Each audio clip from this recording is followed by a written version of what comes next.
la tercera Mishnah. Antignos ish Sojo kibel mishimon hatzadik. Antignos, un hombre de Sojo, significa que era el dirigente principal de un lugar que se llamaba Sojo. Sojo era una parte de la tierra de Israel que pertenecía a la tribu de Yehudá, que era la más importante, más bien que tenía el poder principal del reinado. Él dice, Kibel mi Shimon HaTzadik, él recibió de Shimon HaTzadik, hablamos la vez pasada de la grandeza de Shimon, y él fue uno de los principales alumnos de él, del que más destacó en santidad, en sabiduría, que fue Antignos. El nombre Antignos viene del griego. Recordemos lo que dije también la vez pasada, que Shimon HaTzadik se encontró con Alejandro Magno, que ya estaba la influencia griega en la tierra de Israel. Entonces había esa influencia, y el nombre Antignos viene de la palabra griega genus, o tal vez se pronuncia gonos o genus, que significa grandeza. Antignos significa la antigrandeza. Genus era una palabra que se usaba para la aristocracia, la grandeza, el poder. ¿Por qué sus papás le pusieron este nombre, Antignos, tan extraño, ¿no? Era una familia de grandes rabinos, pero un nombre tan extraño, porque justamente el mensaje importante que quería transmitir y educarlo el papá era enseñarle que tiene que rechazar la búsqueda del poder, de la soberbia, de la grandeza. Entonces le enseñó, le inculcó muchísimo la humildad. Y efectivamente este gran sabio que se llamaba Antignos sí destacó por esa humildad. No se lo menciona prácticamente en el Talmud y demás, aunque transmitió mucho y enseñó mucho. Lo conocemos básicamente por esta breve enseñanza que nos deja, pero que es muy significativa. Esta enseñanza que vamos a leer ahorita nos debe hacer ver la vida de forma diferente y nuestra misión en este mundo de una forma muy diferente. Y recuerden que cuando se mencionan estos grandes sabios, son los que fueron transmitiendo todo el conocimiento, que como lo leímos al principio, desde Moshe Rabbeinu, generación tras generación, eran los principales líderes que tenían el conocimiento total de todos los detalles de la Torah oral y se las iban transmitiendo a las siguientes generaciones. Y él destacó y dijo lo siguiente. Él solía decir, Al tihyu ka'avadim המשמשים את הרב על מנת לקבל פרס. אלא היו כעבדים המשמשים את הרב שלא על מנת לקבל פרס. No sean como aquellos esclavos que sirven a su patrón de forma lógica para recibir una recompensa. Dice, sino sean como los que sirven a su patrón sin esperar un pago o una recompensa. Tenemos que entender qué es lo que nos está diciendo. Obviamente que él se refiere a nuestro servicio a Dios, que dice, la forma de servir a Dios no tiene que ser para esperar recompensa. Aún que está muy claro que sí existe la recompensa. La misma Torah lo repite. Dice, Leman irbuye mechem bime benechem al adamá, como hacemos el Shema, para que salgan en sus días. Leman itab lachem, para que les vaya bien. Así, la Torah misma menciona en varias ocasiones el concepto de la recompensa. Entonces, ¿qué es lo que nos está diciendo este gran sabio? Que servir no por recompensa. Realmente esta Mishnah, este párrafo, se analizó mucho y hay diferentes opiniones de su entendimiento, pero vamos al básico, al más importante. Lo que nos está diciendo, que aunque es un nivel superior, es de hacer las cosas con amor, con un amor verdadero.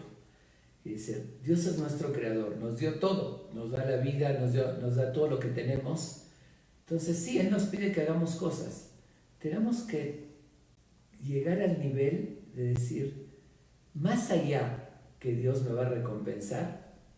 Yo tengo que amar a Dios porque Él es el amo del universo, Él me quiere, creó todo para mi beneficio y hacerlo con gusto y con amor, no solamente por la recompensa, aunque es válido hacerlo por la recompensa, pero se considera un nivel inferior.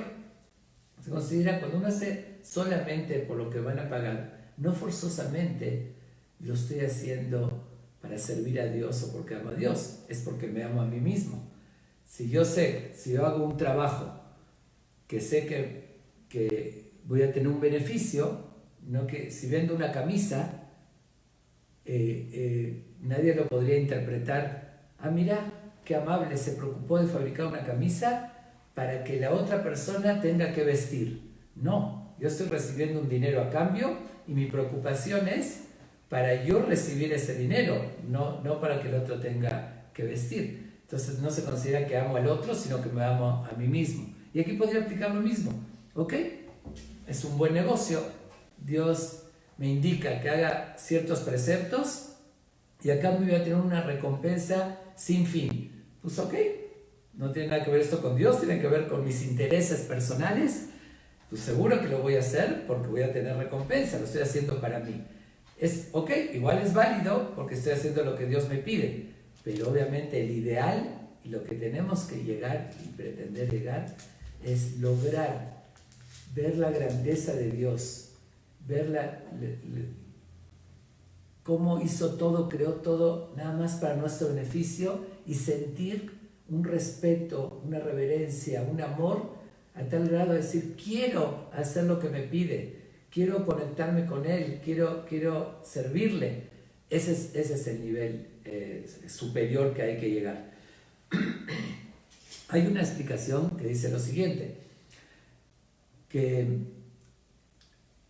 lo que dice no para recibir recompensa en este mundo. Sí se vale servir a Dios para recibir recompensa en el otro mundo, aunque, como lo acabo de decir, no llega al nivel de hacerlo solo por amor, pero eso es muy difícil. Que dice, llegar a ese nivel de decir, no me importa ahorita, no pienso ni en recompensa ni en este mundo ni en el otro, eso es un nivel muy alto, pero por lo menos no esperar en este mundo. Sin embargo, aquí cabe la pregunta, está escrito en el Talmud, que una persona que hace un donativo y dice, doy esta tzedakah para que mi hijo se salve, Dios no lo quiera, si está enfermo o cualquier otra situación, la hago por esto, dice, es totalmente válido. Entonces, ¿qué vemos de ahí? Que sí también se vale para esperar recompensa en este mundo. La respuesta, y que esto es muy importante, aquí yo creo que está la clave, porque vamos a ser realistas. Nosotros, la verdad, no estamos en el nivel de decir, hago todo desinteresadamente. Es muy difícil para el ser humano. Hay algo que lo motiva a actuar. Decir que va a actuar sin esperar nada y sin nada a cambio, nada más por amor, es un nivel difícil. Entonces sí se vale también, como dice el que donó y quiere que Dios le ayude y le salve a su hijo o cualquier otra cosa. Lo que no se vale, y eso sí hay que tenerlo muy en cuenta, si no sucedió como uno lo pensó o lo hizo para esa razón, ¿no? Vi una tzedaká, porque está escrito tzedaká, tatzil mimave. La tzedaká incluso salva de la muerte, así está escrito claramente, y de verdad tiene mucho poder y mucha fuerza la tzedaká. ¿Ok? Uno dio tzedaká, hizo otro mérito para que Dios lo ayude, y no salieron las cosas como él esperaba. Ahí es donde está la prueba y el punto. Entonces, pierdo la fe, entonces cuestiono a Dios. Dice, no lo hagas esperando una recompensa porque así no funciona este mundo. Así no funciona como Dios programó y proyectó el mundo. Si sería así, si sería que una persona darse de acá se curó de la enfermedad, ya no hay coronavirus, yo dice de acá y quedo protegido. Si la persona cuida Shabbat, le va bien en los negocios, y el que no, le va mal. Si sería así, no habría el libre albedrío. Ya no tendría, ahí sí no tendría ningún mérito ni valor lo que estoy haciendo, porque ahí, como lo dije al principio, ahí es más evidente. No hago nada porque es lo correcto ni porque Dios me lo dice. Pues, por lógica sencilla, si hago esto me va bien, me conviene que me vaya bien. Entonces no funciona así el mundo. Hay veces uno hace algo bueno y no le fue bien. Pero lo que sí es garantizado, que en el mundo de la eternidad, en el Olam Abba, después de los 120, ahí seguro es garantizado que Dios le va a dar recompensa. Entonces no confundamos. Lo que está diciendo este Ham no implica que no hay recompensa o que eso está garantizado, nada más que uno tiene que esmerarse en llegar al nivel de hacerlo sin esperar recompensa, que como dije no es sencillo. Pero además, lo que sí podemos hacer, aunque sea esperando recompensa, pero hacer las cosas con amor. Un ejemplo, si uno ve a un trabajador que está cargando ladrillos y en el calor y corriendo y construyendo, le preguntaríamos, oye, ¿por qué estás haciendo eso? Dice, pues, porque tengo que trabajar, necesito el dinero para mantener a mi familia. ¿Por qué hicimos la pregunta por qué lo estás haciendo? Porque nos queda muy claro que no lo está haciendo por gusto. Está ahí cargando, esforzándose, sudando. No lo hace por amor al arte, como dicen. Lo está haciendo porque espera un beneficio. Pero vemos a una persona ahí recostada en un café, disfrutando de una copa, un café, después un helado, así tomando el sol, la vemos la cara de deleite, disfrutar. Nadie le preguntaría, ¿por qué estás haciendo eso? La respuesta es obvia, porque me gusta, me encanta, estoy disfrutando, porque lo estamos viendo, su cara de deleite, al otro lo vemos esforzándose, y ahí sí nos damos cuenta que lo hace por una razón, para recibir algo a cambio. Y aquí aplica exactamente lo mismo. Ok, aunque lo haga por recibir algo a cambio, pero si lo hago con deleite, si hago con entusiasmo lo que Dios me está pidiendo, estoy demostrando un cariño. Sé que Dios me va a dar recompensa en el otro mundo, pero estoy demostrando que lo disfruto y que lo hago con gusto. Es una gran diferencia a demostrar como aquel trabajador cargando ladrillos, no me queda de otra, porque si no, Dios no me va a dar recompensa o me va a castigar. Entonces, ahí sí es lo que está totalmente incorrecto, y en eso sí lo podemos hacer y podemos esforzarnos en hacer las cosas con amor y con gusto, basado en lo que nos está diciendo. Y además, seamos inteligentes. Sabemos que Dios es omnipotente, todopoderoso, y nos puede dar todo, y nos puede recompensar. Entonces es una gran diferencia también de cómo hacemos las cosas. Y le voy a decir a qué se compara. Una persona muy famosa y rica sale de viaje.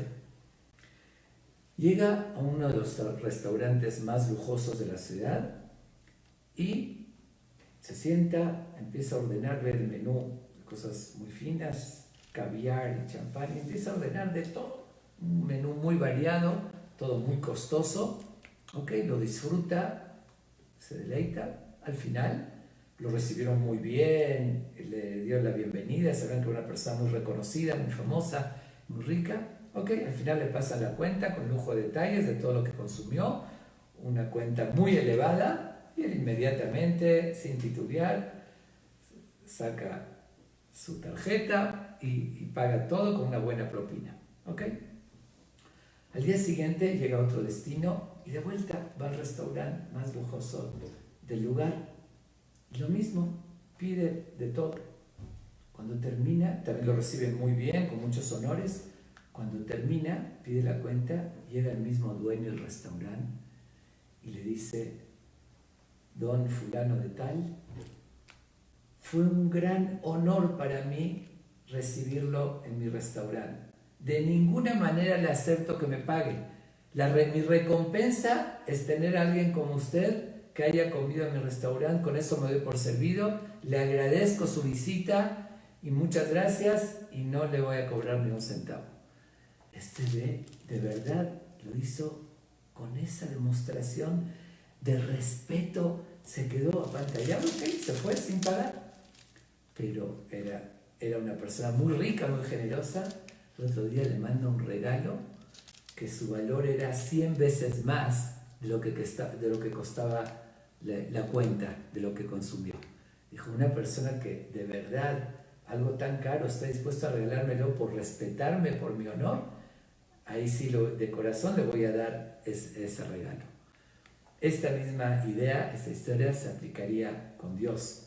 Si nosotros demostramos ese cariño, ese amor, obviamente de forma auténtica, Dios seguro que no va a dejar de pagarnos, aunque no lo hicimos por la recompensa. Al contrario, se compararía al que simplemente quiso demostrar respeto, y cuanto más y más que Dios nos va a multiplicar y recompensar sin límites.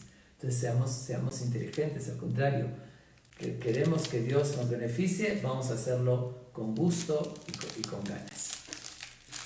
Esa es la primera parte, por eso yo creo que es una lección muy importante de todo el sentido de la vida y de lo que hacemos, que dice este gran rabino Antignos, nos marca la forma de servir a Dios y de llevar los preceptos de la Torá, y tenemos que esmerarnos en seguir esta gran enseñanza.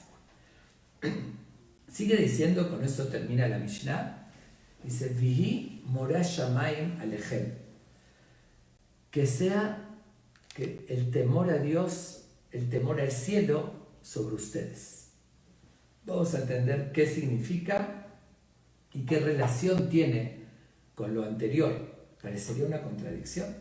Nos acaba de decir que lo hagamos con amor. Y recién dijimos que no lo hagamos por esperar una recompensa desinteresadamente. Y ahorita dice el tener temor. Temor ya contradice ese concepto.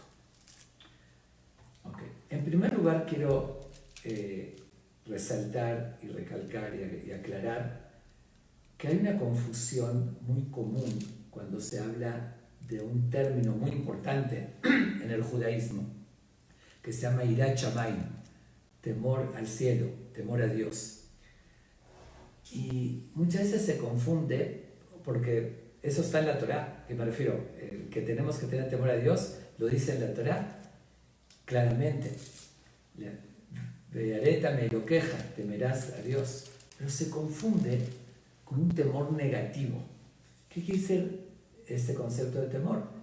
Uno ve a alguien, un asaltante, o en su caso, en su tiempo, un nazi, o alguien que le va a hacer daño, le teme, ahí sí le tiene temor porque tiene poder y sabe que tiene maldad y me puede hacer daño. Entonces ahí me protejo y me escapo de él por temor. Ese es el temor negativo. Pero por otra parte, existe otro tipo de temor. Mencioné la clase pasada de Alejandro Magno, que fue un gran emperador. Uno lo llegaba a ver, conquistó una gran parte del mundo y era muy sabio. Uno diría, bueno, tendría una reverencia. Y se acercaría y el corazón empieza a latir un poquito más acelerado, porque uno se emociona. Hoy en día, incluso que no existe ese concepto de reyes y el respeto y los honores que se dan a los reyes, sin embargo uno va a hablar con el presidente, no sé de qué país, de Estados Unidos o de otro lugar, le dieron por primera vez lo va a encontrar, sí va a ver que su ritmo cardíaco empieza a subir y está más acelerado porque se emociona no porque sea malo, puede ser muy, muy generoso, muy bondadoso, pero es tanto respeto y admiración que le tiene, existe entonces un temor, él tiene el poder total. Cuando habla de aquí de temor a Dios, se refiere a eso, haciendo conciencia del poder de Dios. Dios es el creador, estoy en sus manos, yo y todo el mundo, que no necesitamos que use todo su poder, o como vimos en la salida de Egipto, como vimos en las plagas. A veces nos manda un virus microscópico y todo el mundo se paraliza y todos ya tememos de eso. Dice, la omnipotencia, el gran poder, eso nos debe hacer tener una reverencia y respeto tan grande que siento un temor a él. Pero observen bien que no dice Ve'yem morah onesh, que sea el temor al castigo, o morah geinom, el temor al infierno, alejem sobre ustedes. No dice Ve'yem morah shamayim. No es temor al castigo, es temor a Dios, de la grandeza de Dios. Ahora, ¿qué tiene que ver esto con lo otro? Porque justamente, con lo anterior me refiero, justamente después de hablar de hacer las cosas por amor, pues un hijo puede querer mucho a su padre y lo va a ayudar y lo ama y tiene mucha confianza. Pero hay veces esa misma confianza, ese mismo amor hace que mi papá me va a perdonar y puede cometer una falta por la confianza que hay. Entonces aquí tenemos que equilibrar. Por una parte tiene que haber un gran amor y por otra parte un respeto y un temor. Y justamente cómo se aplica esto, nosotros tenemos en la Torah dos grupos de preceptos. Lo que se llama mitzvat aseh y mitzvat lo ta'aseh. Los preceptos que tenemos que hacer, como amar a Dios, como ponernos el tefilim, como cumplir la mitzvah de Sukkah, como tocar el shofar, etcétera, etcétera. Y preceptos que debemos abstenernos de hacer. No robar, no comer algo prohibido, etcétera, etcétera. Para los preceptos que tenemos que tomar la iniciativa, como amar a Dios, estudiar Torah, todo eso, necesitamos ahí aplicar básicamente la pasión, el amor, ese sentimiento. Pero para controlar los impulsos y no cometer un error, ahí necesitamos algo más fuerte. Ahí sí recordar que estoy en manos de Dios, y ahí por eso dice, ahí recuerda que Dios es omnipotente, que estoy en sus manos y dependo de Él. Eso me va a frenar de no cometer un error. Por eso después de hablar de hacer las cosas desinteresadamente por amor, termina la Mishnah diciendo, V'yem morah shamayim alechem, que hay el respeto, la reverencia a Dios para que nos controlemos del otro grupo. Esa es una de las explicaciones. Hay varias de cómo interpretar esto, V'yem morah shamayim alechem. Hay una explicación que dice que automáticamente, si uno hace las cosas desinteresadamente por acercarse a Dios, automáticamente va a tener esa reverencia a Dios. De ahí se deriva eso. ¿Sí? Y hay otra explicación, que cuando uno está en ese nivel, dice, el temor a Dios va a estar sobre ustedes. ¿Qué significa? Que el que lo va a ver a esa persona va a sentir un respeto como respeto a Dios. Porque al ver ese nivel espiritual que esa persona lleva, va a tener una reverencia. Como hay un pasú que dice, verán todas las naciones que el nombre de Dios está sobre ti y tendrán reverencia a ti, de ver ese nivel espiritual. Entonces aquí también se explica de la siguiente manera. Si van a ser como los que sirven a Dios desinteresadamente, entonces, automáticamente, el temor al cielo va a ser sobre ustedes, que si la gente los va a ver con un respeto y reverencia. Y es real, una persona que de verdad llega a un nivel auténtico, espiritual, muy elevado, inspira respeto y se siente algo de una energía que se percibe, la gente de verdad lo respeta y le da reverencia. Vamos a esforzarnos en cumplir esta indicación, esta enseñanza tan sabia que nos da Antignos, y como lo estuve haciendo también en estos días, siempre una relación. Ahorita tenemos una oportunidad única en esta época que estamos en nuestras casas. Muchas veces hacemos cosas, estamos en el knis frente a los demás, uno quiere demostrar, yo lo hago, mira, correctamente, yo me pongo, yo hago esto, o hago esta mitzvah, o dono públicamente. Ahorita tenemos la oportunidad, que estamos en nuestras casas, de ser más auténticos. Vamos a hacer las cosas de verdad por amor a Dios, no para que nos vean los demás, ni para demostrar que hacemos mitzvot y demás. Justamente es otro de los tantos beneficios que se habló, que aunque sea por fuerza mayor esta situación nos da, es la oportunidad de cumplir esto. Ahorita lo vamos a hacer más auténtica, aunque sea esperando recompensa, pero ya no con otros factores que comúnmente se agregan para que digan que yo me cuido de esto y que yo hago esto y yo miren cómo rezo, cómo me pongo el tefilim, etcétera, etcétera. Ahorita ya no hay todo eso, vamos a hacer en nuestras casas, cumplirlo de la manera más auténtica.